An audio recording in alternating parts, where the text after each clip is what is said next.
السلام علیکم ورحمۃ اللہ وبرکاتہ۔ پوچھتے ہیں کہ مسواک کے ساتھ وضو کا اجر کتنا ملے گا؟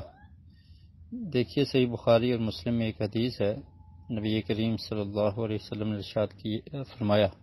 حضرت ابو ہریرہ رضی اللہ تعالیٰ عنہ اس کے راوی ہیں، لولا ان اشق علی امتی او علی الناس لامرتهم بالسواک مع كل صلاۃ، کہ اگر میں امت پر یا لوگوں پر مشقت نہ سمجھتا تو میں ان کو ہر نماز کے ساتھ مسواک کرنے کا حکم دیتا۔ تو اس سے یہ ثابت ہوتا ہے کہ مسواک کی تاکید ہے، اور مشقت کا ڈر نہ ہوتا تو یہ حکم وجوب کے لیے ہوتا اور پھر یہ عمل واجب ہو جاتا۔ تو بہرحال نبی کریم صلی اللہ علیہ وسلم مہربان ہیں، آپ نے شفقت کی اور واجب نہیں کیا کہا، بہرحال یہ سنت ہے اور اس پر عمل کرنا چاہیے۔ باقی یہ کہنا کہ کتنا اجر ملے گا، اس کی لمٹ